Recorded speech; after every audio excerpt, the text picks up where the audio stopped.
Come on, y'all. Butter that popcorn.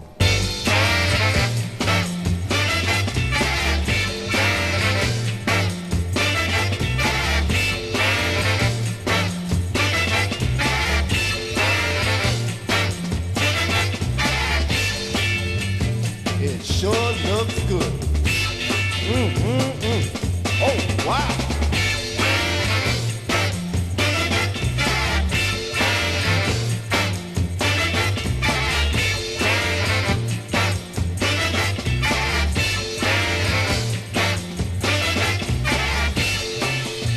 Butter that popcorn, girl.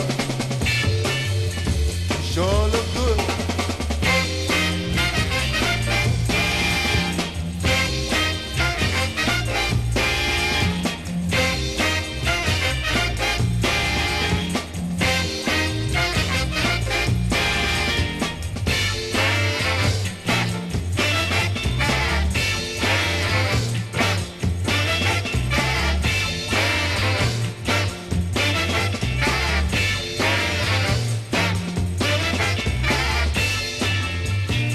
Keep it up now. Keep it up now.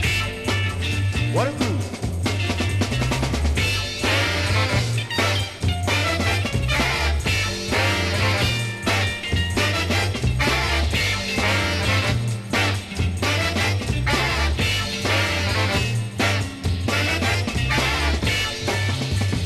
Buttered popcorn.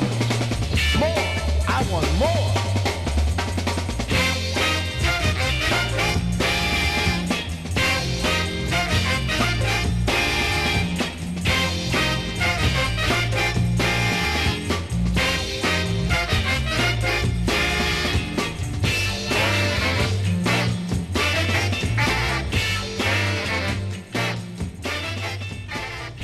Good evening, one and all. It's Public Radio, KCBX, broadcasting from San Luis Obispo, California. And it's time for Take Two, the movie program, where we discuss movies for the next hour. On tonight's program, something we've done a few times in the past. We don't really have a subject other than some movies that we really like. The title of tonight's program is Take Four, where each of us will take four random movies that we really, really like and talk about them and recommend them to you, in some cases, if you can find them. Across the aisle for me is my very good friend to have this discussion over the next hour. It's the one, the only Bob Whiteford. And across the aisle from me, the undisputed czar of film on the Central Coast, a man I'm proud, and I know you are too, to call a friend, King Vidor Award-winning, who else? You know who I'm talking about, Jim Dee. And Jim, you know, I never get tired of saying that. Thank you. I appreciate that. But it comes from the heart. Oh, boy. Well, we've done this in the past. Bob, I think it's kind of fun when we take on a subject and really try to explore it. But tonight, we've selected each four movies that we really like, and the enthusiasm I have for this show, because I'm really looking forward to discussing my four.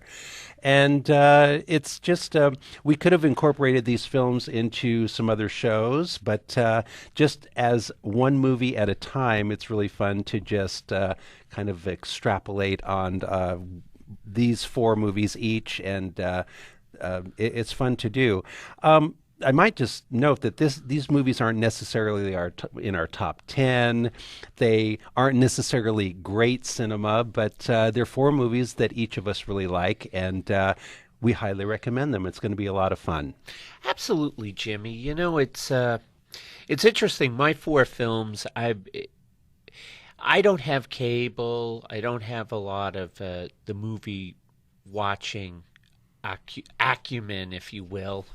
Yes, I'm just starting to discover how you can watch movies online, as we discussed a couple of weeks ago. But even though my store is closed, I still enjoy rummaging through thrift stores and whatnot and swap meets looking for stuff. And I have an insatiable desire to watch movies. I love watching movies. And all of these movies, well, three of the four were nice little finds. And bringing them home and watching them again, it was like rediscovering them. In some cases, it was the first time, in two of these four films, it was the first time I'd actually watched them from beginning to end. And I was very glad that I did. Well, why don't you lead off with the first film that you've chosen for tonight? Very well, Jimmy. My first film is 1964, the great producer Samuel Bronston, his failed epic, Fall of the Roman Empire. Now, films about ancient Rome, sword and sandal, stuff like that, don't really appeal to me per se. It's like guys in sandals and shorts and funny beards and haircuts don't appeal to me. I like the bad dubbing and all that, but on the whole, this genre doesn't work for me. However, I had seen bits and pieces of this film down the years, and it always had left a mark. But I had never seen the whole film from beginning to end. It's a very long film. It's like 3 hours and 45 minutes. It literally destroyed producer Samuel Bronston. It was like his Heaven's Gate, if you will. It broke him, and I think this was also directed by Anthony Mann, the last film he did. So I had I found a copy at the swap meet recently. It's a beautifully remastered edition. 2 discs, because it would have to be on 2 discs. But the seed had been planted years before when Martin Scorsese did a documentary called I think it was called A Century of Movies, and he talked about film. And he had a big piece on this. He talked about this film in great length and great depth, and it surprised me. And I don't know if you're familiar with the series, but Scorsese, he also teaches film at NYU, so he kind of opened my eyes to this. And I always had the idea in the back of my head, let me give this film another shot. And through the wonders of the swap meet and a couple of bucks exchanged with a very nice chap, I got a copy of this. Now, this film features Alec Guinness, Stephen Boyd, Christopher Plummer, James Mason, Sophia Loren. Holy cow. I mean, it's literally got a cast of thousands, Jimmy. It's a very lush production. That's the thing that really blew me away. Even watching it in the supreme Panavision 70 severe letterboxing, even on my crappy television, I could see it's just beautifully made. And it's no computerized stuff like Gladiator. I mean, literally the director's directing thousands of extras in several scenes, battle scenes or scenes of ancient Rome. I mean, it's really wonderfully done. Basically, the film is about the fall of the Roman Empire.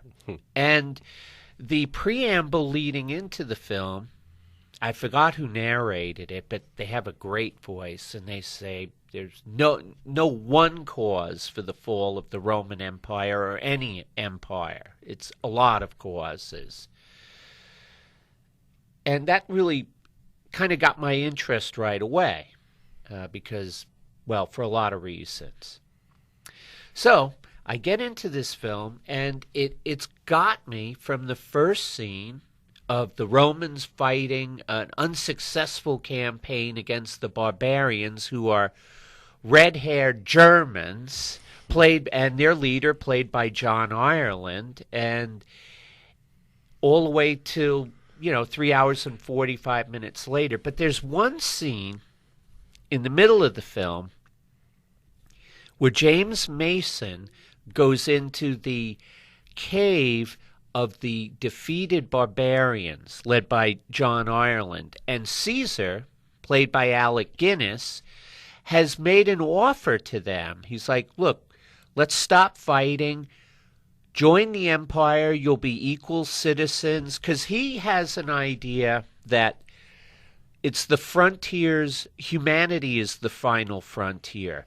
Make peace with your enemies, give them all the same rights you have, and civilization can go forward. It's just a fascinating idea.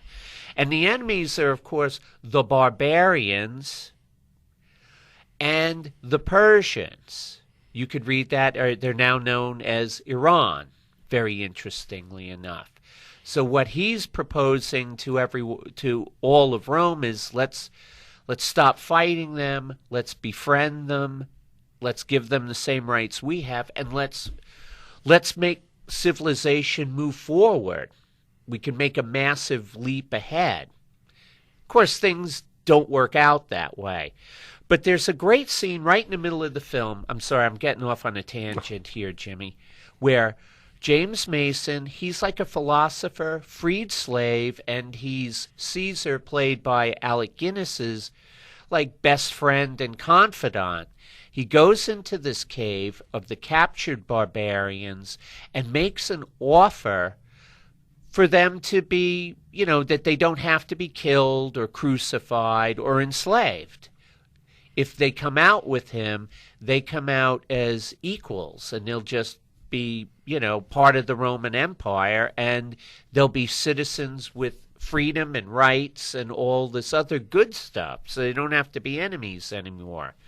But of course, the barbarians justifiably are rather dubious of his good wishes.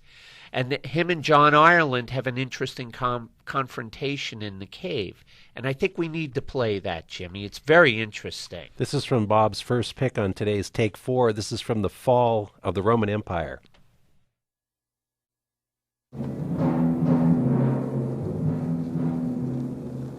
We are asking only that you give us your word and your chains will be removed. You don't seem to understand. Gaius Metellus Livius wishes to remove your chains. He wishes to make free men, free women of you. He wishes to make you Romans. Is it that you doubt the word of Livius? Tell me, I want to help you.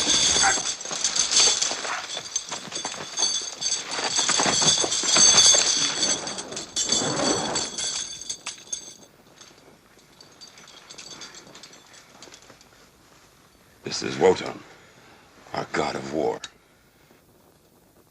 If your gods are stronger than ours, they will give you strength. If they are not, you will reach out and touch Wotan. You're surrounded by Roman soldiers. At my first scream, they'll fall upon you and kill you all. We have lost the battle. Wotan says we must die. Let us look upon this logically. You wish to know if our God is stronger than your God. One, what will you know if I touch your God? Only that I'm weak. Two,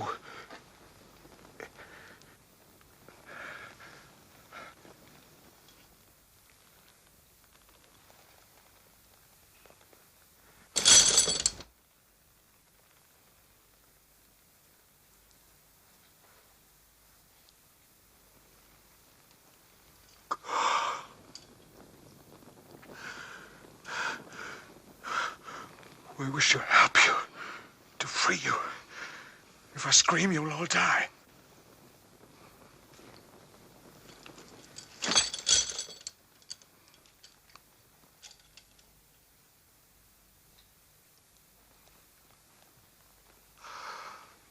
Although I've been a slave, I am not accustomed to pain. Although I'm a philosopher, I am weak.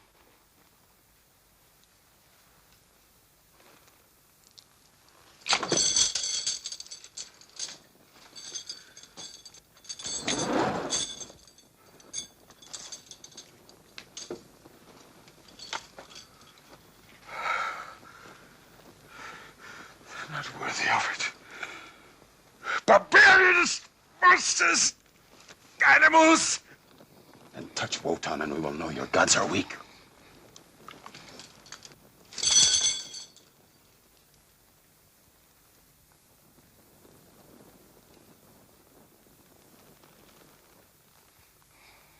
I cannot.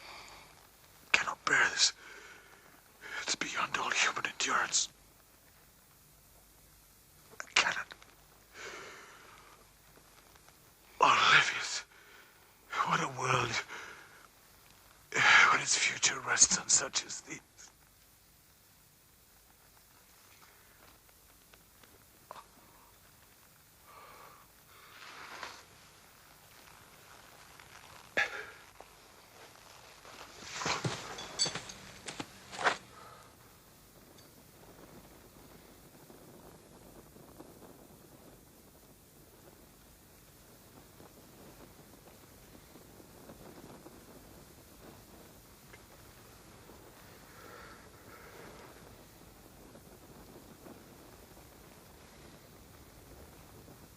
No intention of doing that.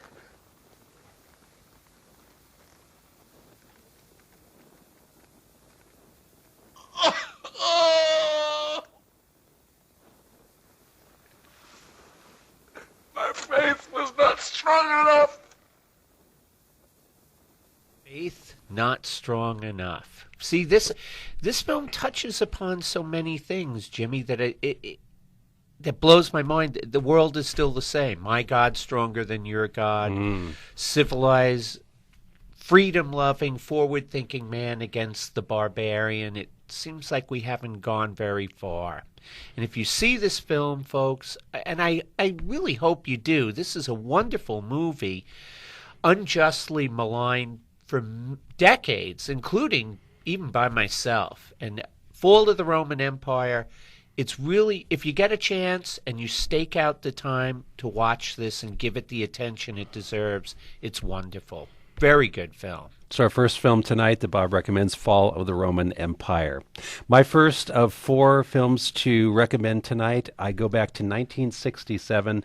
Stanley Donen, who directed great films like Singin' in the Rain and 7 Brides for 7 Brothers, the unlikely director of Bedazzled. We're talking about the first version. This is the one written by the wonderful Dudley Moore and Peter Cook, who are a wonderful comedy team in Britain.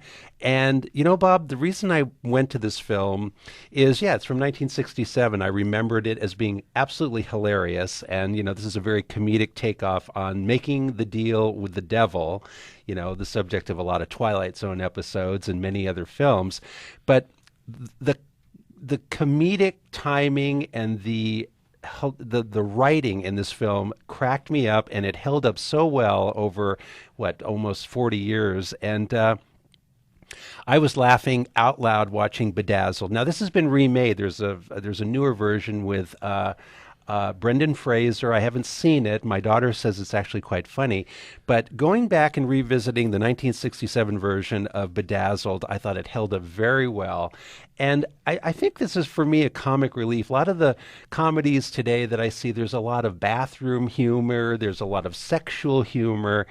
And, you know, this is about, you know, good and evil sort of battling each other, but it is so funny and the dialogue is so witty, and I thought this thing holds up. It looks like a film from 1967, of course, but the wit is so sharp and it's just so ongoing. I love the film Bedazzled. Here's a clip to set it up. Dudley Moore has just tried to commit suicide by tying a noose around his neck and tying it to a pipe in his little shabby apartment. And of course, you know, he puts the noose around his neck, and before he's going to jump off the chair, he pulls a comb out and combs his hair. But after the unsuccessful suicide attempt, who shows up but our friend Peter Cook, who is actually the devil. This is from Bedazzled. You get out of here before I call the police. Before you call the what? Before I call the police. You realise that suicide's a criminal offence. In less enlightened times, they'd have hung you for it. Look, exactly what do you want? I told you. Seriously, I want to help you. Unburden yourself. It does you good to share your problems. What interest is it to you? Please go away. I'm interested in everybody. Please tell me, what drove you to this desperate act? All right, I'll tell you. I'm miserable. I've got a boring job. No money, no prospects. I haven't got a girlfriend. I can't get to know anyone. And no one wants to get to know me. And everything is hopeless. All right? Satisfied? And if you really want to help me, you can get me a sock for this pipe. Oh, yes, they're in the top left-hand drawer, aren't they? Yeah. But suicide, Mr. Moon. Really, really, really, that's the last thing you should do. Don't you think it's taking the easy way out? Easy way out? What's easy about it? Look, the bleeding pipe's broken. Can't even manage to kill myself. Let's face it, Mr. Moon, you're a complete failure. Yes. Oh, I'll fix that. You know that £1 million I mentioned? yeah? I wasn't joking. I could give you that and more. Everything you've ever seen in the advertisements. Fast white convertibles, blonde women, their hair trailing in the wind, wafer-thin after-dinner chocolates. If you had all that, would you be any happier? What are you on about? Would the words Prince of Darkness mean anything to you? Beelzebub? Mephistopheles? The Horned One? I know you've escaped from somewhere. No, I haven't, Mr. Moon. I'm the Horned One, the devil. Let me give you my card. Oh, yes, the devil, of course. Said it helped me.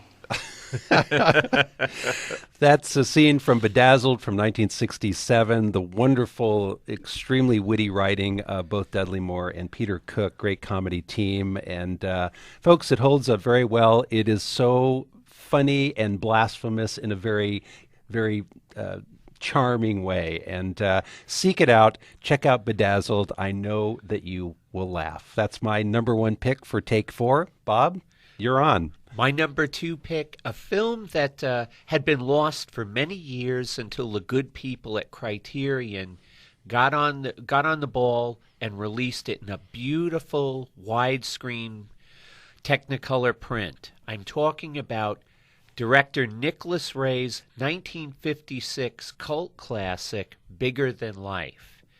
This film is probably one of the most subversive films to come out of the 1950s. The way it attacks the Eisenhower Leave It to Beaver Middle America is pretty amazing. This film is a lot of fun. It's kind of campy, but it has some really interesting undertones to it.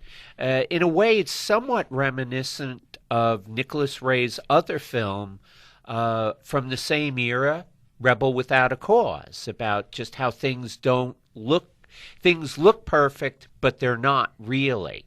And in this film, James Mason, again, I've got a James Mason thing going here. Fine with me. He plays a school teacher who develops a certain illness, and they use an experimental drug on him called cortisone, which in 1956 was something radically new.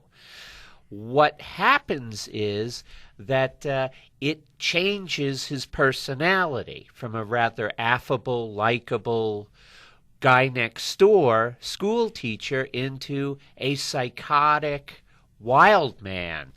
Now, to set up the scene that's about to be, that we're going to play, James Mason now is heavily under the influence of this drug. He is about a hair's breadth away from having a total psychotic episode where he'll keep his family hostage, chasing them around the house with a Bible in one hand and a meat cleaver in another.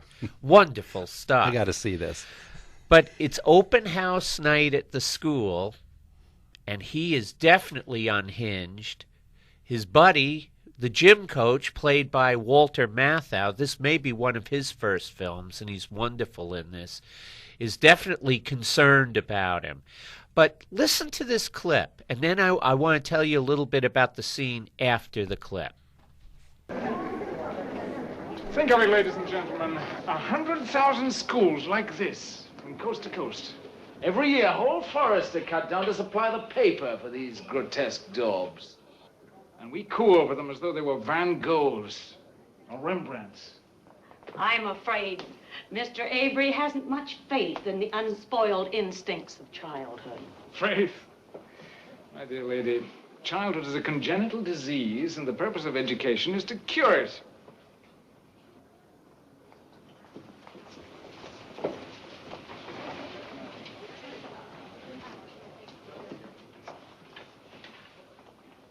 I see my point of view is new to many of you. But ask yourselves, how do we describe the unfortunate individual who carries his unspoiled childhood instincts into adult life? We say he's arrested. We call him a moron. Well, I'm not at all sure that I like to have my daughter Louise brought up that way. And by her teacher. My dear lady, your Louise is a charming little creature, but we must try to examine the problem without prejudice or sentiment.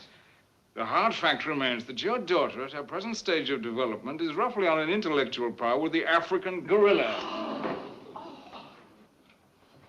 It's getting pretty hot in here, isn't it, Ed?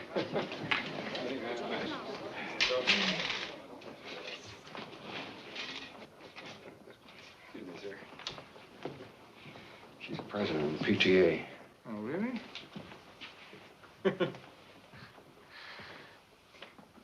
What, after all, from the Stone Age to the present day, has been the greatest invention of mankind? Has anybody got a match?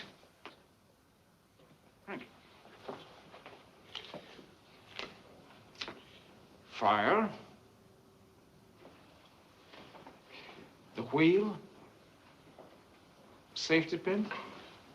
The hydrogen bomb. No, ladies and gentlemen, the alphabet. And persons like myself are required to teach these poor bewildered kids to read by a system of word recognition, as though the mighty English language were a collection of Chinese ideograms. And then we're surprised when Junior can't even wade through the comics. Some of us have been waiting to hear this kind of talk, Mr. Avery. He's telling us we ought to get back to the old 3 R's. The 3 R's, it's just a catchphrase. Before it's too late, we ought to get back to the real fundamentals, and I'm not just talking of primary education now. We're breeding a race of moral midgets. Wow. That is... Boy, I only wish some of those open houses of my youth could have fallen apart like that. But what's fascinating about this clip, Jimmy, is the brilliance of Nicholas Ray's subversiveness. Here's Mason on a drug-fueled egomaniac trip, and half the parents are leaving rightfully appalled that this guy has got a screw loose and he's teaching their kids, but the other half stays, and they are, what you don't get from the clip is that the other half of the parents stay and applaud him and feed his mania. And I think that's the subversive subtext to this film. It didn't do well when it came out for obvious reasons, but it's a wonderful film. And folks, if you think you've seen it all from that era, give Bigger Than Life a chance. You'll see that there were people then, even though they weren't allowed to say things, they had their lights on and they were smuggling in some great ideas. Bigger Than Life, a wonderful film. I need to see it, Bob. Well, I'm going to squeak in my next selection tonight on Take 4 as we pick 4 movies each. And it's probably one of the most amazing adventure stories. And this is a documentary film which has stuck with me since I've seen it. And Bob, I was surprised that this film, it's called The Endurance. It's about Ernest Shackleton and the amazing expedition of Shackleton and his men going to the South Pole. But this was, I didn't realize it was in 2000. It was directed by George Butler. And it was the first I'd ever heard of Ernest Shackleton. And when I watched this documentary on the expedition, I was utterly mesmerized, taken by one of the greatest adventure stories ever. And when things get down, or when I'm ready to complain about something, I think, oh my gosh, well, it's not as bad as Shackleton. Although I shouldn't use that word bad. I mean, the amazing part of this story, and I don't want to give too much away, but it has one of the most amazing endings to it. Just to set up this clip from The Endurance, it is narrated by Liam Neeson. Descendants of those who went on the expedition are interviewed in the film. And perhaps one of the most amazing things about the film The Endurance, which is also the name of the ship of Shackleton's, is that one of the crew members had a 35 millimeter camera. So there's also photographic evidence and a photographic record of the expedition. So given that, I mean, here is the story of an adventurer wanted to explore the South Pole with the South Pole with a crew of men, and what happened and how it came out at the end. Here is a clip from the Endurance. This has Liam Neeson, also some of the descendants of the crew members, and to give you a feel for what was happening with this expedition in 1914. The 1914 Imperial Trans-Antarctic Expedition, under the leadership of polar explorer Sir Ernest Shackleton, would have been the last great journey in the heroic age of discovery.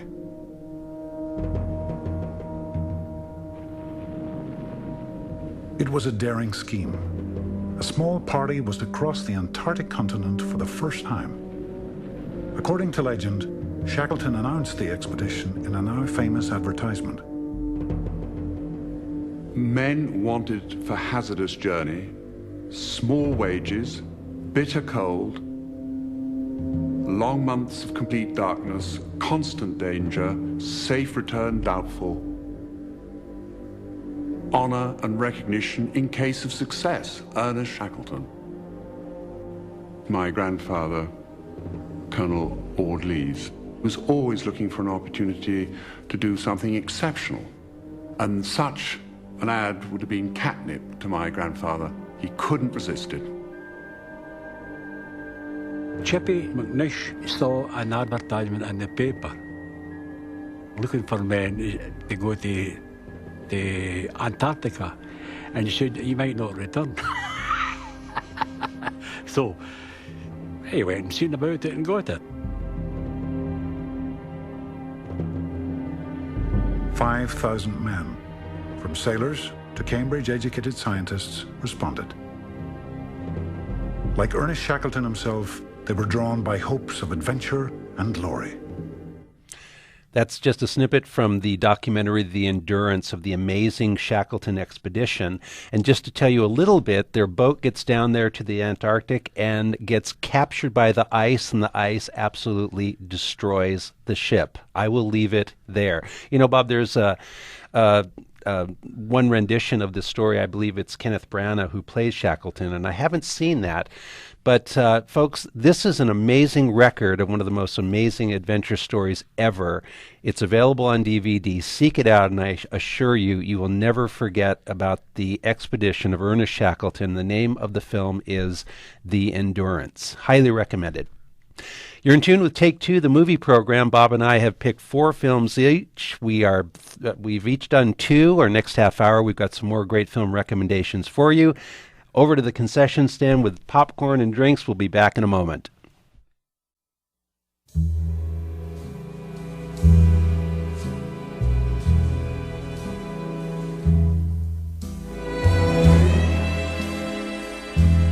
You're listening to Take Two on Public Radio, KCBX and KCBX HD1 San Luis Obispo, KSBX Santa Barbara, and KNBX San Ardo. We're streaming worldwide at kcbx.org. You can write to the program at movies@kcbx.org. And check out the Take Two program archives at kcbx.org. And you can also catch us at npr.org. Take Two is sponsored by the 2011 San Luis Obispo International Film Festival. Complete information available at slowfilmfest.org. Support for KCBX is provided by Central Coast Urgent Care and Industrial Care, serving your needs since 1983. You can get expert medical attention from their doctors and family nurse practitioner, Beth Soderberg.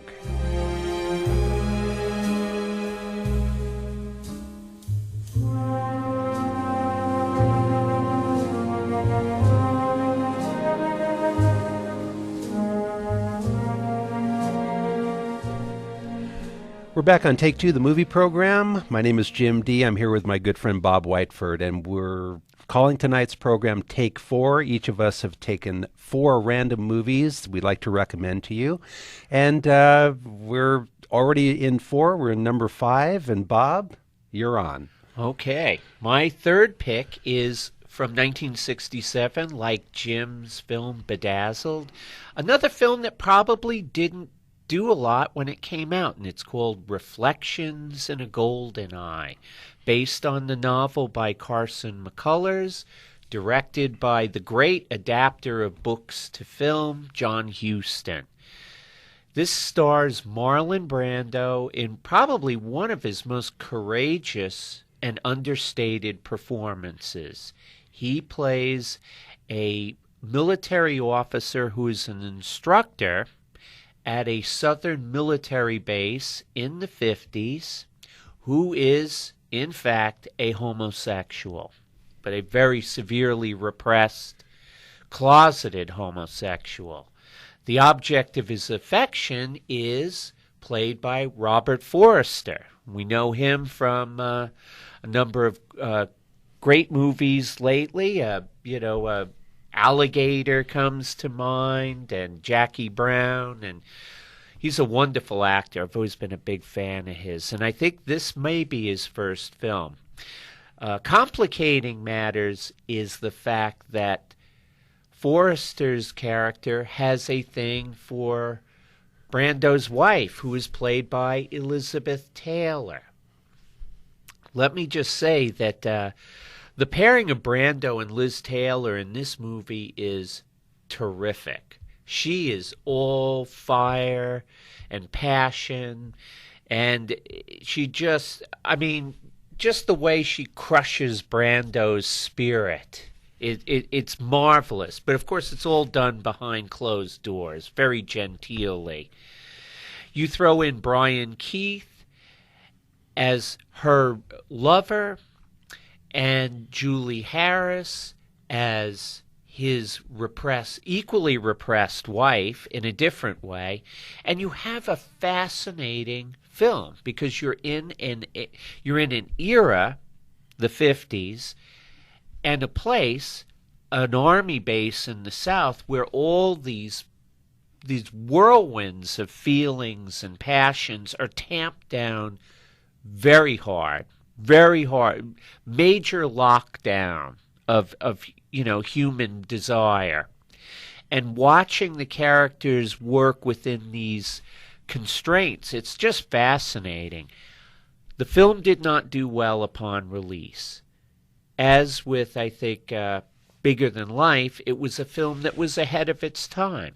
And very much now with the gays in the military is a front issue in our times today, this film is worth going back and looking at, because Brando's character is not the way gays were portrayed in films.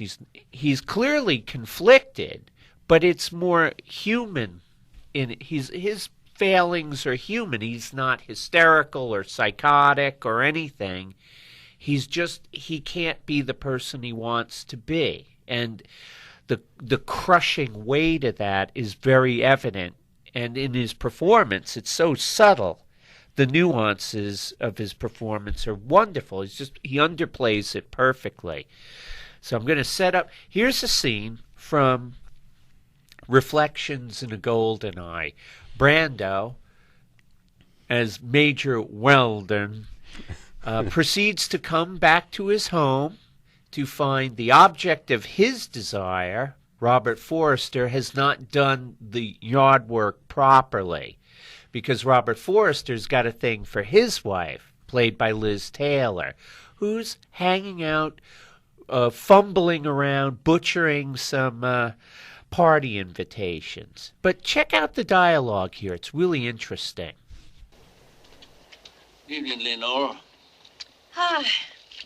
Well, there they are, all 64 of them. I hope I haven't left anybody out.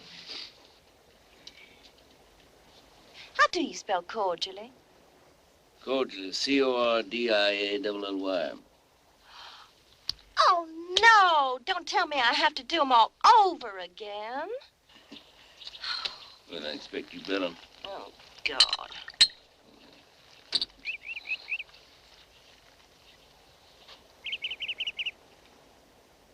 What's the matter with you?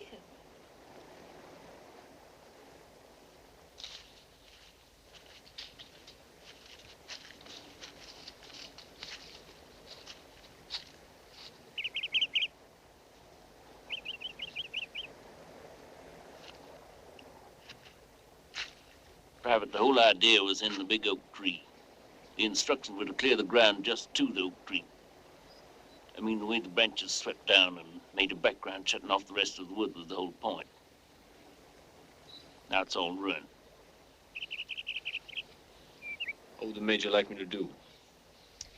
Well, the Major would like you to pick up the branches and nail them back on again.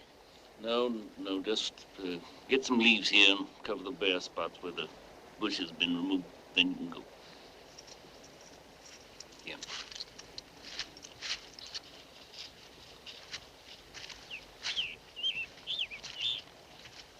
That's the boy from the stables, the one who takes care of Firebird. Yes, well, he's also the soldier that ruined a brand new suit for me. Oh? Spilled the better part of a coffee pot all over my knees.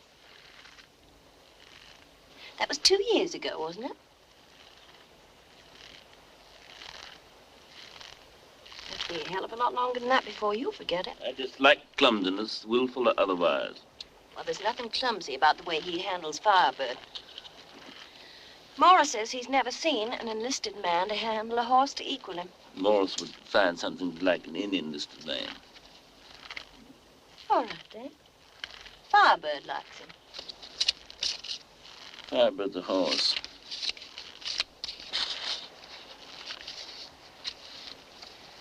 Firebird is a stallion. Ouch. Liz Taylor just cutting Brando down the size with just one. Yeah, wow. So, Reflections in a Golden Eye. Highly recommended, folks. It's not, when you think of Brando and Liz Taylor, it's probably not a movie that would come to mind right away. Give this one a shot. I think you will be very pleasantly surprised. Okay, my next film is kind of special. I felt good about picking one of my favorite anti-war films, and also a film that, well, it's a foreign language film, and that's something on this program we just don't do enough of because we like to play clips, and of course playing foreign language clips is something that's difficult to do. But from 1956, the great Japanese director Kan Ichikawa made a film called The Burmese Harp, and for me personally, I have an absolute love for this film as far as being one of the most profound anti-war films of all time. And what I found so amazing about The Burmese Harp, Bob, is the fact that there are so many different elements in this film. Not only the end of World War II, but mixing elements of, anti-war sentiments. There's also elements of Hindu, Buddhism that fit so perfectly in a war film that I just thought he creates a story where a member of the defeated Japanese becomes enlightened, so to speak, and also takes on the burden of what the costs of war are and taking responsibility for the costs of war. And it's filled with music. In fact, the one scene I'm going to be playing here from the Burmese Harp has a song that repeats throughout the film, There's No Place Like Home, which is, I think, a song that any soldier would sing. I mean, you want to get done with this war and you want to get home. And it's very moving, it's very profound, and it's... Boy, I guess I just can't say enough about this film as far as mixing all these amazing elements that I've never seen in any other war film. So all I'm going to do is play just the men singing this tune in the scene that we're going to be listening to. The Japanese think they're being attacked by some British soldiers, but what they don't realize is that the war has been declared over. The Japanese have been defeated, and they think they're about to engage in a battle, and what they hear is this. This is from the Burmese Harp.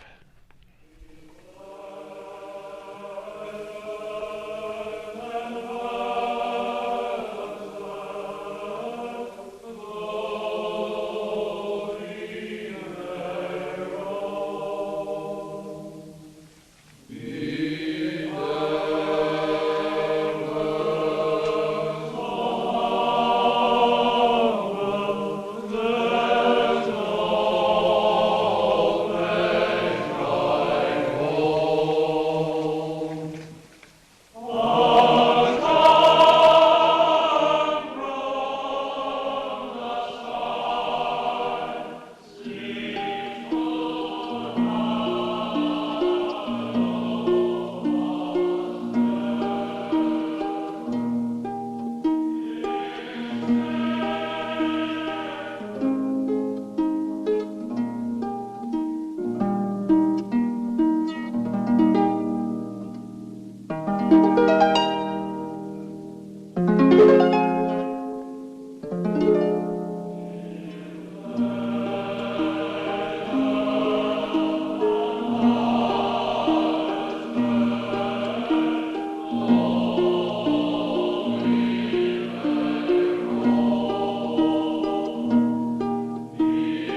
a very moving scene from Kan Ichikawa's 1956 masterpiece, in my opinion, The Burmese Harp. And in that scene, the oncoming soldiers are singing that tune, and it is one of the Japanese soldiers who has learned how to play the Burmese harp that accompanies their singing. But this is only at the beginning of the film. There's so much more that goes on in this film, and folks, if you haven't seen The Burmese Harp, it is considered a classic, and I was very happy that I was able to do that on this program to recommend The Burmese Harp from 1956.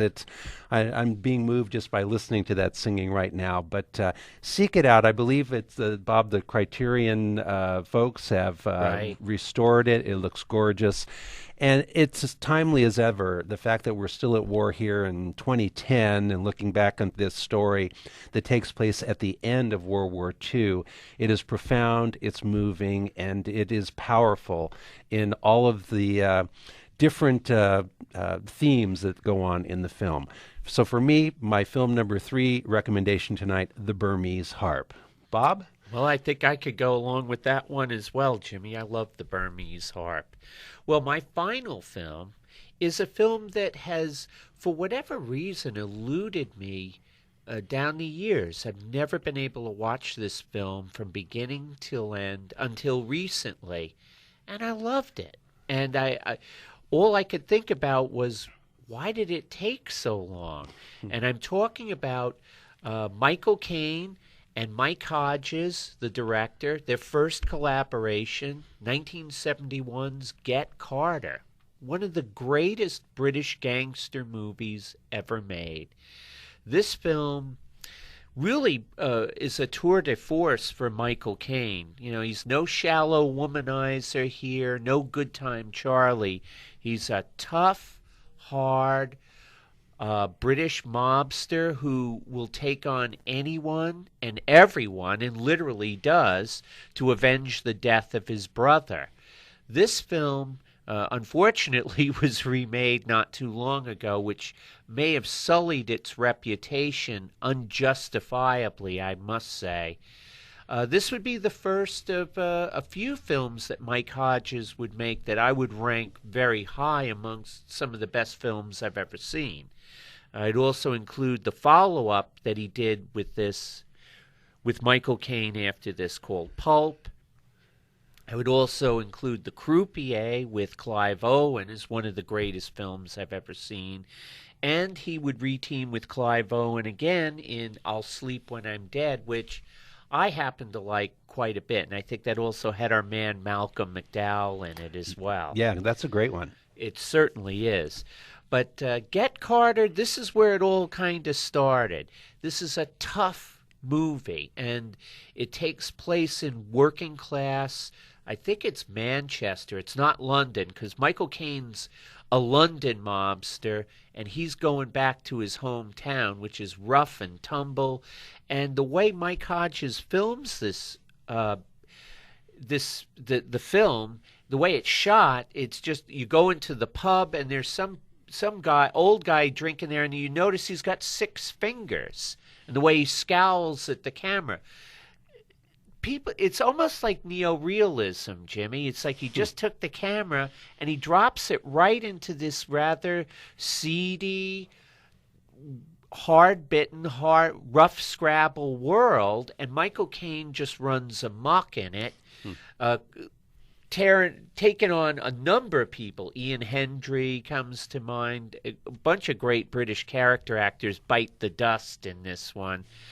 Here's the scene. This is Michael Caine. He's just come back. They've just had a service for his brother, who has been murdered, although they're trying to tell him otherwise, but he knows differently. And he corners a woman who was his brother's lover and tries to get her to tell him what happened. Margaret? I thought you weren't coming. Changed my mind? Everything worked all right then? Fine. I want to talk to you. What about? Doreen. She's nothing to do with me. What do you mean? You've been transferred ever since her mother cleared off. You're closer to her than anyone. No, it's not like that. I've got a husband, you know. Hold it. Hold it. Who killed Frank, Margaret? Killed? I don't know anything about it. Really? Let's go, I'm in a hurry. I want to talk to you later. Can't. Tomorrow morning, then. Well, all right then. 12 o'clock on the Iron Bridge. So he does. And at this point, the body count is about to escalate. Get out a pocket calculator and watch Kane go to work. Get Carter, one of the great gangster films, British gangster films, and it's great cinema too, Jimmy. I just love the gritty, hard look of this film, and it's really tip of the hat to Michael Caine. What a great actor he is. He's wonderful in this. Get Carter, my final pick. Jimmy? And just, I want to ask you, Get Carter's from 1970... One, two, okay. Something like that, yeah. Oh, I got to see it. I got to watch all these films of yours, Bob. Yeah, please do. My final pick on tonight's edition of Take Two, where we each take 4 films. A little personal note that my good friend right across the aisle from me gave me a copy of this very hard-to-find film. In fact, if you can find a copy of this, you're in luck, because what my final pick tonight is the film directed by Herbert Ross. It goes back to 1976, written by Nicholas Meyer. It's called The 7% Solution, and it's one of my favorite Sherlock Holmes films, in that Sherlock Holmes is portrayed by the wonderful Nicole Williamson, who should be a household name. He's a great actor. He probably was most visible in John Borman's film Excalibur. He was Merlin. You remember him with that little silver skull cap that he wore. He makes an incredible Sherlock Holmes, but you may not know Nicole Williamson, but the other stars in this film are amazing. We have Robert Duvall, and the ultimate chameleon. He plays Watson. And if you can imagine Robert Duvall as a rather prim and proper British cohort to Sherlock Holmes, he's absolutely, well, I find him hilarious in this role. I mean, he's a couple of steps after, the lawyer from the Godfather films, only he has a very thick British accent. And at the core of this film is the fact that Sherlock Holmes is addicted to cocaine. He not only uses it to sharpen his senses when he's on the case, but in between cases to relieve the boredom, which we'll get into in the clip. He's grown addicted to cocaine. And so, here's the super sleuth of all time, and he's an absolute mess. He's a drug addict. And what happens in this film is Robert Duvall, as Watson, wants to find a cure for Holmes's addiction. So who is the person who best to see at this time but Sigmund Freud, who I think also was addicted to cocaine but actually prescribed it to some of his patients. And we wanted to find this film, Bob, when we did our show on Alan Arkin, because it's Alan Arkin who plays Sigmund Freud. Vanessa Redgrave is also in this film. I might note that Nicholas Meyer, who wrote the screenplay, has a nice way of combining characters both in fiction and reality. A good companion piece for this film would be Time After Time, where H.G. Wells meets Jack the Ripper. In this film, we have Sherlock Holmes meeting up with Sigmund Freud, and the infamous Moriarty is portrayed by Laurence Olivier. So you've got star power, to brimming out of this film. And what's also great about the 7% Solution, Bob, is I think the tone of the film, it's kind of funny. I mean, it's kind of lighthearted, even though there's some really interesting stuff going on. So, and again, Bob, thank you for getting a copy of this for me. I would like to tell our listeners this film is available, but right now it's in, out-of-print limbo. So if you find a DVD version on Amazon, it costs about $200. So I'd like to say a re-release of the 7% Solution.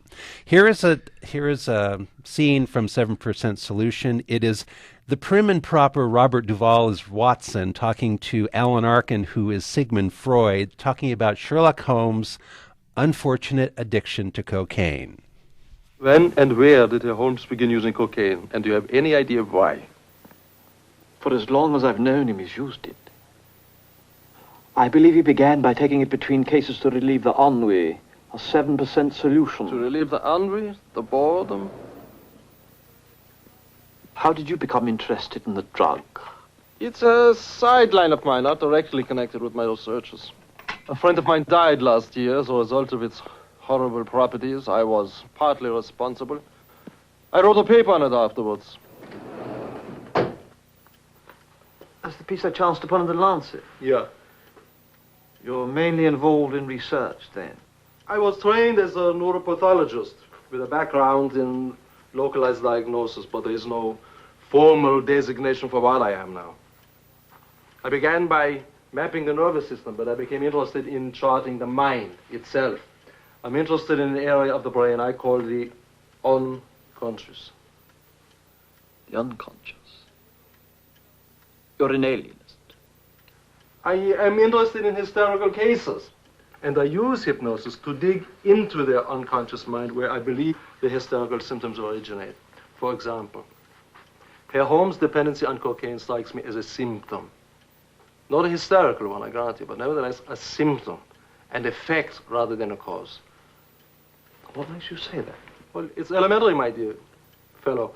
Knowing something as I do about drugs and drug addiction, I do not believe that a man succumbs to the negative appeal out of mere boredom.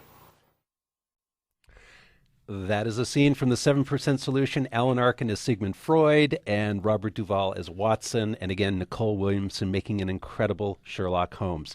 I hope this will get re-released so that you can find this film. It's a lot of fun. All the actors seem to be having fun in their roles. And, I didn't see the new remake of Sherlock Holmes with Robert Downey Jr., but this one, if you're into Sherlock Holmes, if you've read the books, even if you've seen the old Basil Rathbone wonderful films, this is a lot of fun, the 7% Solution. So our take 4, Bob, your 4 films? Fall of the Roman Empire, Bigger Than Life, Reflections in a Golden Eye, and Get Carter, the original version. And my 4 films to recommend to you: Bedazzled, the original from 1967, the Shackleton expedition in the documentary The Endurance, the Kan Ichikawa anti-war masterpiece, The Burmese Harp, and finally, The 7% Solution. There you have it.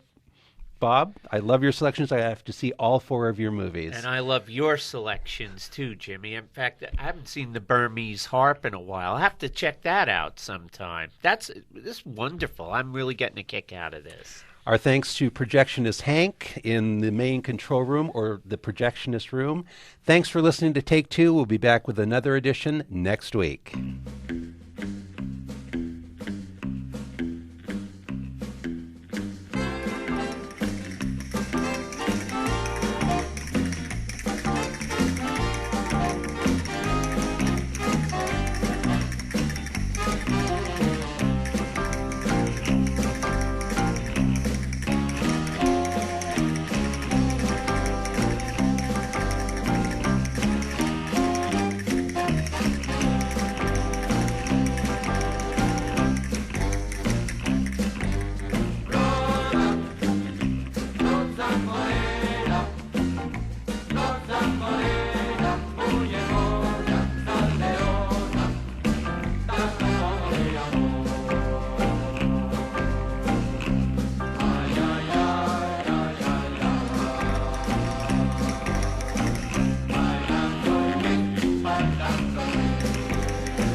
Rosa Morena, oh,